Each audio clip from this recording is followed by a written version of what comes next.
ખેડૂત મિત્રો નમસ્કાર, હું જયંતી અરિહંત બાયોફર્ટિકેમ પ્રાઇવેટ લિમિટેડ કંપની વતી આપ સૌનું હાર્દિક સ્વાગત કરું છું। આજે આપણે આ મગફળીમાં જે કોહિનૂર પ્રોડક્ટનો ઉપયોગ કરેલો છે તો એના વિશે જે રિઝલ્ટ મળ્યું છે જાણીએ। મારું ગામ ચિત્રોડી, તાલુકો હળવદ, જિલ્લો મોરબી, નામ રવિ। મગફળીમાં એકરે એક બેંકનો ઉપયોગ કરેલો છે।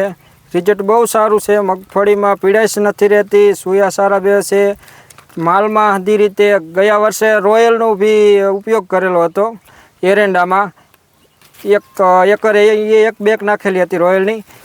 5 વીઘામાં નાખ્યા હતી 2 બેંક।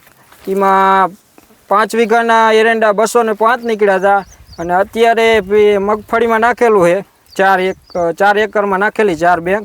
રિઝલ્ટ બહુ સારું છે। પછી બાજુમાં તમે જોઈ શકો છો, એમના સગામાં છે, એમના મગફળી પીળી છે। હા, એમાં આપણે કરતા હાઇજિંગ કઈ કહેવાય અધર કંપનીનું વધુ નથી નાખ્યું અને અમે અધર કંપનીનું નાખેલું છે, એમાં વધુ નાખ્યું આપણે કોહિનૂર કરતા રોયલ કરતા। એ પીળી મગફળી દેખાય છે અને આ લીલી છમ છે, લીલી છે। તમારો મોબાઈલ નંબર 916053 104। પડખે પોર પાડોશીને અપાયું હતું 4 બેંક, એમને બી રિઝલ્ટ સારું હતું। રિઝલ્ટ જોઈને જ લઈ ગયા હતા। એ રોયલ નાખેલું હતું। ખૂબ ખૂબ આભાર।